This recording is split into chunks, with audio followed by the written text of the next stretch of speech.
एक स्पेसशिप के साथ में जिसका नाम होता है द स्टारशिप एवलोन। और ये स्पेसशिप एक मिशन पर है जो दूसरे ग्रह पर मानव बस्ती बसाने के लिए जा रहा है। ये स्पेसशिप ऑटो पायलट है, यानी इस स्पेसशिप को कोई इंसान नहीं चला रहा। ये पूरी तरह से कंप्यूटराइज्ड है। इस स्पेसशिप के अंदर 258 क्रू मेंबर्स होते हैं और दूसरी तरफ 5000 पैसेंजर्स जो सभी के सभी सोए हुए हैं। अचानक स्पेसशिप अंतरिक्ष में छोटे उल्का पिंड से टकराता है, लेकिन इससे स्पेसशिप को कोई नुकसान नहीं पहुंचता। सिर्फ कुछ सेकंड के लिए लाइट कट हो जाती है। स्पेसशिप में सभी क्रू मेंबर्स और यात्री अपने अपने स्लीपिंग चैम्बर्स में सोए हुए हैं। यहाँ का सारा काम कंप्यूटर कर रहे होते हैं और उल्का पिंडों के टकराव से जो छोटा मोटा नुकसान होता है उसे भी कंप्यूटर अपने आप ठीक कर देते हैं। कुछ देर बाद अचानक एक स्लीपिंग चैम्बर खुलता है जिसमें एक आदमी सोया रहता है। वो जाग जाता है। जैसे ही वो अपनी आँख खोलता है वो देखता है कि उसके सामने कंप्यूटर स्क्रीन पर एक लड़की है। वो लड़की उस आदमी का वेलकम करती है। कंप्यूटर स्क्रीन पर वो लड़की उसका नाम पूछती है। वो लड़का अपना नाम बताता है और कहता है कि मेरा नाम जिम है, और कंप्यूटर की आवाज उसे वहां से केबिन तक का रास्ता बताती है। इसके बाद वो कंप्यूटर वाली लड़की उसे बताती है कि आप स्टारशिप एवलोन के पैसेंजर हैं और आप पिछले लगभग 120 साल से सोए हुए हैं। अब आप अगले 4 महीनों में नई दुनिया होमस्टेड 2 में पहुंच जाएंगे।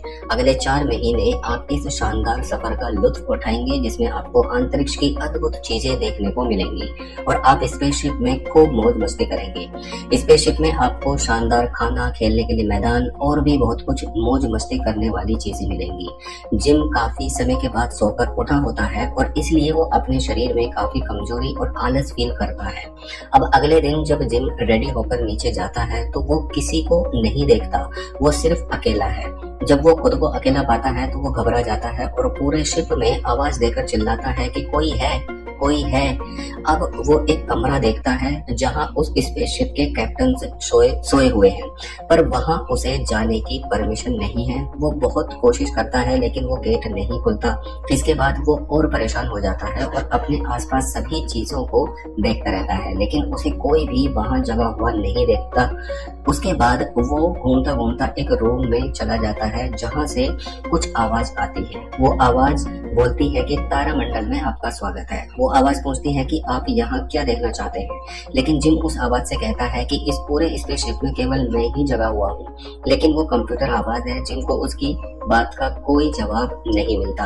फिर जिम उस कंप्यूटर आवाज से पूछता है कि अभी हमारा स्पेसशिप कहाँ पर है। वो कंप्यूटर आवाज उसे बताती है कि हम अभी सफर में हैं और हम आगे आने वाले 90 सालों में अपनी मंजिल तक पहुंच जाएंगे। ये बात सुनकर जिम काफी डर जाता है। फिर जिम पर आवाज उस कंप्यूटर आवाज से पूछता है कि हम अर्थ से कितने पहले चले थे।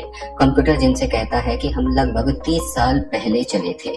शुरू में कंप्यूटर स्क्रीन पर दिखाई गई लड़की को इसी तरह से प्रोग्राम किया गया था कि जब भी क्रू मेंबर या यात्री अपने स्लीपिंग चैम्बर से उठे तो उसे यही बताना है कि आप 120 साल से सोए हुए हैं।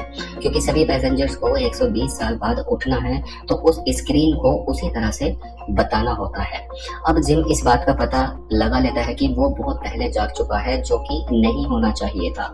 फिर वो पूरे शिप में इधर उधर भागता है और देखता है कि शायद इसके अलावा कोई और इंसान भी जगा हुआ हो, लेकिन उस पूरे स्पेसशिप में उसके अलावा कोई दूसरा इंसान जगा हुआ नहीं होता। फिर वो कंप्यूटर से पूछता है कि उसे पृथ्वी पर एक मैसेज भेजना है, उसका तरीका क्या है। तो कंप्यूटर उसे मैसेज भेजने का तरीका बता देता है। अब जिम एक मैसेज रिकॉर्ड करता है और बताता है कि किसी तकनीकी खराबी के कारण मैं अपने स्लीपिंग चैम्बर में जाग चुका हूँ, जबकि ऐसा नहीं होना चाहिए था। अब मुझे आगे क्या करना है, प्लीज इसमें मेरी हेल्प करें। वो स्लीपिंग चैम्बर के बारे में कुछ भी नहीं जानता। उसे नहीं पता कि वापस स्लीपिंग चैम्बर में किस तरह से सोया जाता है। वो पृथ्वी पर मैसेज में ये भी बताता है कि समय से 90 साल पहले वो जाग चुका है। इसके लिए प्लीज मेरी हेल्प करें, और वो उस मैसेज को पृथ्वी पर सेंड कर देता है। तभी कंप्यूटर स्क्रीन से आवाज आती है कि आपका मैसेज सेंड कर दिया गया है। ये बात सुनकर उसे काफी खुशी होती है। इसके बाद वही कंप्यूटर उसे बताता है कि ये मैसेज पृथ्वी पर लगभग 19 साल में पहुंचेगा और जल्द से जल्द लगभग 55 साल के बाद आपको आपका जवाब मिल जाएगा। ये बात सुनकर अब वो पहले से भी ज्यादा परेशान हो जाता है। अब उसे बिल्कुल समझ नहीं आ रहा कि उसे आगे क्या करना है। अब वो बड़े दुखी मन से इधर उधर घूमता रहता है। उसकी नजर नीचे हॉल में एक बार पर पड़ती है, जहाँ पर उसे एक बार टेंडर दिखाई देता है। उस बार टेंडर को देखकर उसके मन में काफी उम्मीद की किरण जगती है। अब वो खुश होकर उस बार टेंडर की ओर भागता है। पास जाकर उसे पता चलता है कि वो बार टेंडर कोई इंसान नहीं बल्कि एक रोबोट है। बार टेंडर रोबोट होते हुए भी इंसान की शक्ल में होता है और वो बिल्कुल इंसानों की तरह बात करता है। अब वो बार टेंडर, जो कि एक कंप्यूटर है, जिम से बात करना शुरू कर देता है। जिम बार टेंडर से पूछता है कि हमें होमस्टेड पहुंचने में कितना टाइम लगेगा। बार टेंडर उसे बताता है कि अभी 90 साल और लगेंगे। अब वो उस बार टेंडर से पूछता है कि सभी पैसेंजर को कब जागना था, तो बार टेंडर उसे बताता है कि 4 महीने पहले।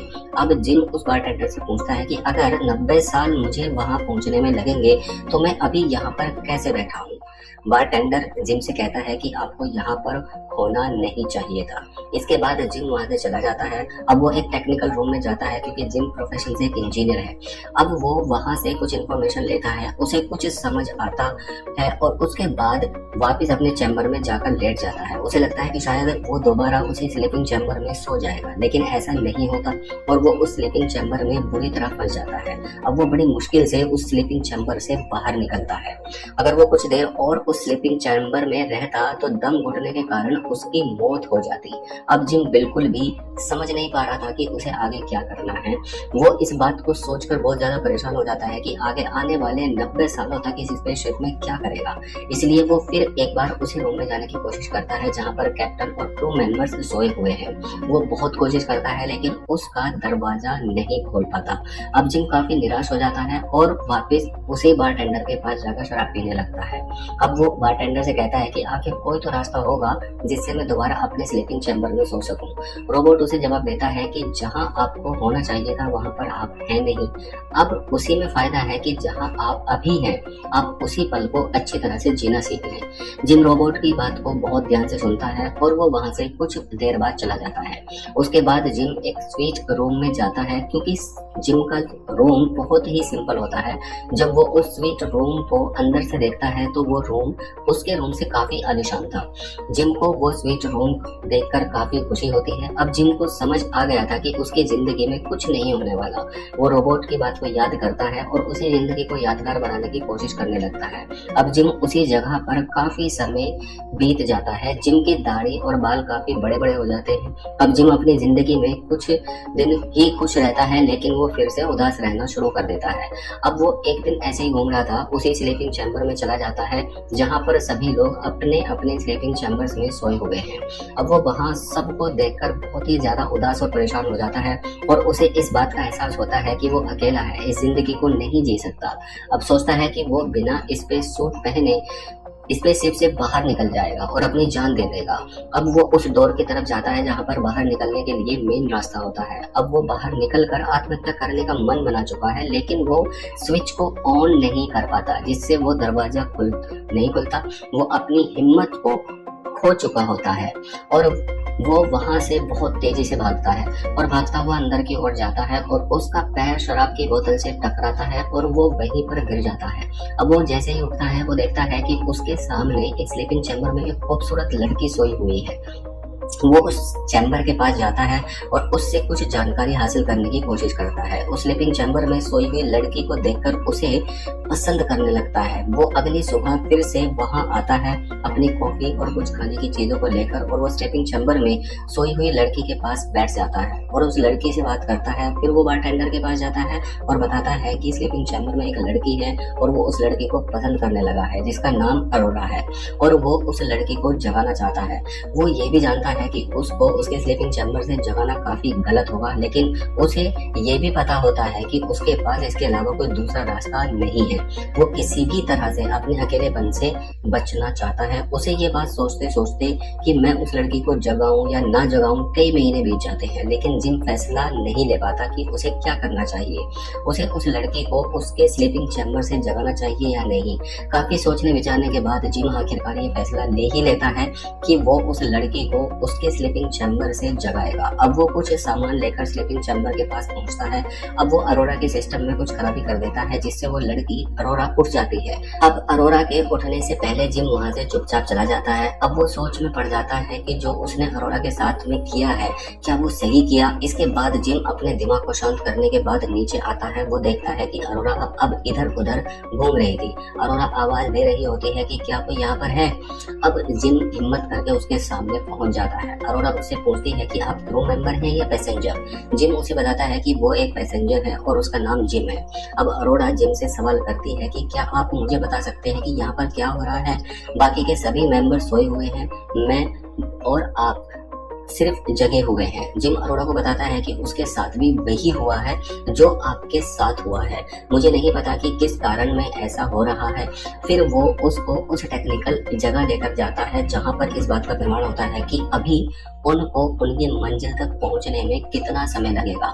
वहां जाकर पता चलता है कि अभी उन लोगों को अपनी मंजिल तक पहुंचने में 89 ईयर्स और लगेंगे। अरोरा जिम से पूछती है कि आपको जगे हुए कितना टाइम हो चुका है। वो उसे बताता है कि उसे जगे हुए 1 साल और 3 हफ्ते हो चुके हैं। अरोरा ये बात सुनकर काफी घबरा जाती है। वो अपनी स्लीपिंग चैम्बर की तरफ दौड़ती है और दोबारा सोना चाहती है। जिम उसे बताता है कि मेरी भी यही हालत हुई थी जब मेरी आंख खुली थी, लेकिन ये पॉसिबल नहीं है कि हम दोबारा से उसी स्लीपिंग चैम्बर में जाकर सो जाएं। दोबारा सोने के लिए हमें खास तकनीकी का पता होना चाहिए, लेकिन मुझे या आपको उस तकनीकी का नहीं पता जिससे हम दोबारा सो सके। अब अरोरा अपने केबिन में सोने के लिए चली जाती है क्योंकि जागने के बाद वो काफी थका हुआ महसूस कर रही थी। अगले दिन जब अरोरा उठती है तो वो कंप्यूटर के सामने जाती है और उससे बहस करती है कि आखिर कोई तो रास्ता होगा उठने के बाद दोबारा स्लीपिंग चैम्बर में सोने का। फिर जिम वहां पहुंचता है और उसे समझाता है कि कोई फायदा नहीं है। फिर वो दोनों नाश्ता करने चले जाते हैं। अब यहाँ अरोरा जिम से बात करती हुई कहती है कि आखिर कोई तो रास्ता होगा जिससे हम दोबारा स्लीपिंग चैम्बर में सोने के लिए चले जाएं। जिम अरोरा को बताता है कि उसने सब कुछ ट्राई करके पहले ही देख चुका है, इसका कोई रास्ता नहीं है। अरोरा एक राइटर होती है, वो कहती है कि वो इतनी आसानी से हार नहीं मानेगी। आखिर कोई ना कोई तो रास्ता जरूर होगा दोबारा अपने स्लीपिंग चैम्बर में सोने का। अब क्योंकि अरोरा एक राइटर होती है तो वो अपने जागने की सारी बातें एक किताब में लिख देती है। जिम बारटेंडर के पास जाता है और बारटेंडर से बोलता है कि ये बात आप अपने पास तक ही सीमित रखें कि उसने अरोरा को जगाया है। बारटेंडर जिम से बताता है कि वो एक रोबोट जरूर है लेकिन वो एक जेंटलमैन है, ये बात अपने तक ही सीमित रखूंगा। इसके बाद अरोरा और जिम दोनों रोज इसी बारे में चर्चा करते रहते हैं कि वो कैसे दोबारा से अपने स्लीपिंग चैम्बर में सोने के लिए चले जाएं। कुछ दिन ऐसे ही बीत जाते हैं। फिर अरोरा को एहसास होता है कि अब उनको इस जिंदगी को अपना लेनी चाहिए क्योंकि उनके पास इसके अलावा कोई दूसरा रास्ता नहीं है। वो दोनों एक दूसरे के साथ टाइम बिताते हैं, वो खाना खाते हैं, खेलते हैं, डांस करते हैं और ड्रिंक भी पीते हैं। धीरे धीरे जिम उसको प्यार करने लगता है और एक दिन जिम एक ऐसी मशीन बनाता है और उस मशीन के जरिए वो अरोरा को डेट के लिए पूछता है। अरोरा भी खुशी खुशी हाँ कर देती है। जिम रेडी होकर अरोरा के रूम में आता है और वो उसे लेकर बाहर की तरफ चला जाता है। बारटेंडर यानी कि रोबोट उन दोनों की तारीफ करता है। अब जिम उसे उस रूम की तरफ ले जाता है जहाँ पर एक स्पेस सूट है। वो उस सूट को पहनकर स्पेसशिप से बाहर की तरफ गया था। अब वो अरोरा को भी स्पेस सूट के थ्रू बाहर की सैर कराता है। अब ये एक दूसरे से प्यार करने लगते हैं। धीरे धीरे टाइम बीतता चला जाता है और फिर अरोरा का बर्थडे आता है। वो उसे कहता है कि आज वो अरोरा को ये बोल देगा कि वो उससे प्यार करता है और उससे शादी करना चाहता है। अब वो दोनों बार में जाते हैं, ड्रिंक करते हैं। फिर कुछ देर बाद जिम वॉशरूम की तरफ जाता है और वो वॉशरूम के अंदर उस रिंग को देख रहा होता है जो अरोरा को वो पहनाने वाला है। बार में बारटेंडर अरोरा को बताता है कि आज उसे वही दिन याद आ रहा है जो 1 साल पहले जिम साथ उसने बिताया था। उसने साथ में ये भी बताया कि जिम आपसे मिलने के लिए बहुत बेताब हो रहा था। अरोरा कहती है कि ये कैसे हो सकता है, वो तो जिम को पहले नहीं जानती। इसके बाद बारटेंडर अरोरा को बताता है कि जिम कई महीने तक यही सोचता रहा कि वो आपको उठाए या ना उठाए और आखिर में उसने ये बड़ा फैसला ले ही लिया और तुम्हें उठा दिया और अब सब कुछ ठीक चल रहा है। ये बात सुनकर अरोरा शॉक हो जाती है, उसकी आंखों में आंसू आ जाते हैं और रोबोट इस बात को अरोरा को इसलिए बता देता है क्योंकि कुछ देर पहले ही जिम ने रोबोट को बताया था कि अब हमारे बीच में कुछ भी छुपा हुआ नहीं है। जिम जैसे ही वॉशरूम से बाहर आता है, अरोड़ा उससे डायरेक्टली पूछती है कि क्या तुमने मुझे जानबूझकर उठाया है। जिम समझ जाता है कि रोबोट ने उसे सब कुछ बता दिया। जिम बोलता है कि हाँ, मैंने तुम्हें जगाया था। जिम उसके पास आना चाहता है, लेकिन अरोड़ा गुस्से में कहती है कि दूर रहो मुझसे, और वो बुरी तरह से टूट चुकी होती है। जहाँ अरोड़ा ने एक नई दुनिया बनाई थी, अब सच्चाई पता चलने के बाद में अरोड़ा पूरी तरह से टूट जाती है। अब अरोड़ा रोने लगती है और रोकर कहती है कि मुझे वापस अपने स्लीपिंग चैम्बर में जाना है, और वो ये बोलते और रोते हुए अपने केबिन की तरफ भागती है। उसे कुछ भी समझ नहीं आ रहा था कि अब वो क्या करेगी। वहीं दूसरी तरफ जिम एकांत में बैठकर बहुत उदास होता है और एक लंबा टाइम बीत जाता है और ये एक दूसरे से कोई बात नहीं करते। फिर अरोड़ा उस जगह पर जाती है जहाँ पर जिम ने एक पेड़ लगाया होता है। अरोड़ा उसे देखकर बहुत ज्यादा परेशान हो जाती है, फिर वहां से चली जाती है और तभी वहां किसी आदमी के बोलने की आवाज आती है। वहीं कंप्यूटर मशीन में भी एक खराबी के कारण बहुत सारा फूड बाहर निकलता रहता है और फिर तीसरा आदमी उसी पेड़ के पास खड़ा होकर जोर जोर से चिल्ला रहा होता है कि मेरे स्पेसशिप में ये पेड़ किसने लगाया। अब अरोड़ा और जिम दोनों ही भागते हुए वहां पहुंच जाते हैं। अब ये दोनों बताते हैं कि हम दोनों पहले ही वक्त से जाग चुके हैं। अब ये तीसरा आदमी ऐसा था जिसका स्लीपिंग चैम्बर खराब हो चुका था और ये भी वक्त से पहले जाग चुका है और ये इस शिप का कैप्टन होता है। अब वो उनसे कहता है कि मैं खुद चेक करूंगा कि आखिर क्या प्रॉब्लम चल रही है। अब क्योंकि ये कप्तान होता है तो सभी जगह पर जा सकता है, सभी चीजों का इसके पास में एक्सेस होता है। काफी चेकिंग करने के बाद में इसे पता चलता है कि 2 चैम्बर्स ऑटोमेटिक खराब हुए हैं, लेकिन अरोड़ा का चैम्बर जानबूझकर खराब किया गया है। वो कैप्टन जिम से पूछता है कि क्या तुमने अरोड़ा का चैम्बर खराब किया था और उसे जगाया था। जिम कहता है कि हाँ, मैंने अरोड़ा को जगाया था। कैप्टन जिम से पूछता है कि क्या अरोड़ा को इस बात का पता है कि तुमने उसे जगाया है। जिम कहता है कि हाँ, अब उसे पता है। अब कैप्टन भी एक एक करके सारी चीजें चेक करता है और उसके बाद में पता चलता है कि वो भी इन स्लीपिंग चैम्बर को ठीक नहीं कर सकता। इसके अलावा वो काफी थका हुआ महसूस करता है और वो सोने के लिए चला जाता है।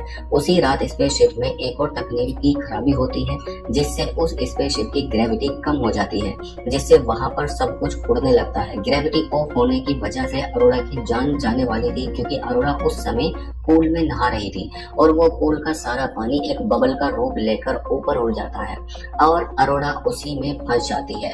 वो बहुत कोशिश करती है लेकिन उस पानी से बाहर नहीं आ पा रही थी। तभी ग्रेविटी ऑन हो जाती है और अरोड़ा की जान बच जाती है। अब वो अगले दिन सभी मिलकर स्लीपिंग चैम्बर को चेक करते हैं और उन्हें पता चलता है कि ये सब चीजें जो खराब हुई है वो कुछ साल पहले एक बड़ी चीज स्पेसशिप के टकराने के कारण हुई है, जिसकी वजह से जिम जाग गया था और अब खराबी बढ़ती जा रही है और धीरे धीरे ये स्लीपिंग चैम्बर्स में जो लोग और सोए हुए हैं वो भी सब जागने वाले हैं और मंजिल पर पहुंचने से पहले ही सबकी मौत हो जाएगी।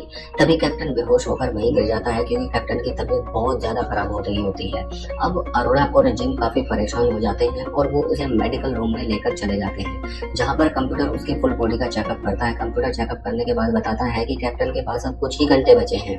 अब इस बात को सुनकर जिम और अरोड़ा काफी परेशान हो जाते हैं और मरने से पहले वो कैप्टन उन्हें अपनी आईडी दे देता है और कैप्टन बताता है कि आप इस आईडी से किसी भी रूम में जा सकते हैं और वो कहता है कि अब आप किसी भी तरह से तकनीकी खराबी का पता लगाओ और उसे ठीक करो, नहीं तो सब कुछ खत्म हो जाएगा। और वो कैप्टन ये भी कहता है कि तुम दोनों एक दूसरे का ख्याल रखना, और इसके बाद कैप्टन की वहीं पर मृत्यु हो जाती है। अब जिम और अरोड़ा को काफी सारी चीजों का पता चल चुका है कि इस स्पेसशिप में कुछ तो खराबी है।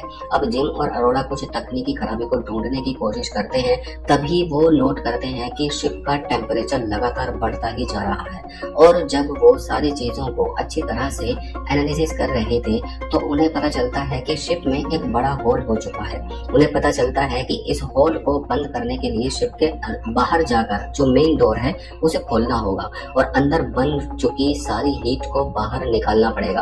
और अगर ऐसा नहीं किया गया तो शिप कुछ ही देर में ब्लास्ट कर जाएगा, जिससे शिप के अंदर जो 5000 यात्री और कुछ क्रू मेंबर्स हैं वो सभी के सभी खत्म हो जाएंगे। अब इसके साथ साथ टेम्परेचर बढ़ने के कारण शिप की मशीनें भी खराब होना शुरू कर देती हैं और बारटेंडर जो कि एक रोबोट होता है वो अपने आप को, अपने आसपास की चीजों को तोड़ना शुरू कर देता है और वो अपने आप को भी चोट पहुंचाता है। फिर जिम बड़ी मुश्किल से उस रोबोट की बैटरी निकाल देता है। अब जिम फैसला करता है कि वो किसी भी तरह से शिप के बाहर जाएगा और उस मेन डोर को ओपन कर देगा।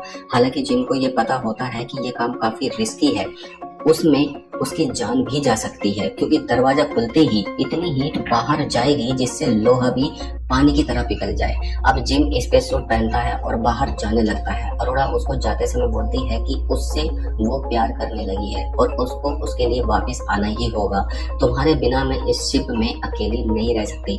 ये कहते समय अरोड़ा की आंखों में आंसू आ जाते हैं। जिम अरोड़ा की ये बात सुनकर वहां से बाहर की तरफ चला जाता है। जैसे ही वो मेन रोड पर पहुंचता है, अरोड़ा मेन स्विच को ऑन कर देती है, जिससे मेन रोड खुल जाता है, जहां पर देखा जा सकता है कि आग बहुत तेजी लपटों के साथ में ज्वालामुखी की तरह बाहर आने लगती है। जैसे ही सारी आग बाहर निकल जाती है तो दरवाजा ऑटोमेटिक बंद हो जाता है। अब जिम बहुत तेज प्रेशर के साथ में बाहर की तरफ जाने लगता है। तेज प्रेशर की वजह से जिम की सुरक्षा बेल्ट टूट जाती है और वो स्पेस में आगे बढ़ता चला जाता है। उसके स्पेस सूट में एक छेद भी हो जाता है, जिससे उसको सांस लेने में भी प्रॉब्लम होने लगती है और वो बेहोश हो चुका होता है। अब जिम धीरे धीरे बाहर की तरफ स्पेस में उड़ता जा रहा था। जिम अरोड़ा को बताता है कि वो किसी भी हालत में अंदर नहीं आ सकता, उसकी सुरक्षा बेल्ट टूट चुकी है। तुरंत अरोड़ा स्पेस सूट पहनती है और उसे वापस लाने के लिए बाहर निकल जाती है। जैसे ही अरोड़ा वहां पहुंचती है तो अरोड़ा की सुरक्षा बेल्ट कम पड़ जाती है और उसकी सुरक्षा बेल्ट अरोड़ा को वापस स्पेसशिप की तरफ खींच लेती है। अब जिम धीरे धीरे अरोड़ा से काफी दूर चला जाता है। तभी अचानक जिम की बेल्ट अरोड़ा को दिख जाती है, जो टूट चुकी है। वो उस बेल्ट को मजबूती से पकड़ लेती है और वो उस बेल्ट की सहायता से जिम को स्पेसशिप के अंदर खींच लेती है। जब वो उसका हेलमेट उतारती है तो वो देखती है कि जिम की हालत बहुत ज्यादा खराब है और ऐसा महसूस होता है कि अब जिम शायद सांस भी नहीं ले रहा होता। अब वो जैसे तैसे जिम को बड़ी मुश्किल से डिस्पेंसरी के अंदर ले जाती है। वहां पर मशीन उसका फुल बॉडी चेकअप करती है तो मशीन वहां पर बताती है कि पूरा चेकअप करने के बाद अब जिम नहीं रहा, वो मर चुका है। ये बात सुनकर अरोड़ा बहुत ज्यादा परेशान हो जाती है। वो मशीन को ऑर्डर देती है कि उसका सारा ट्रीटमेंट फुल बॉडी का एक साथ शुरू किया जाए, लेकिन कंप्यूटर इस बात से मना कर देता है कि ऐसा पॉसिबल नहीं है। अब वो कैप्टन की आईडी कंप्यूटर में डालती है और फिर से कंप्यूटर को ऑर्डर देती है कि उसका फुल बॉडी चेकअप किया जाए।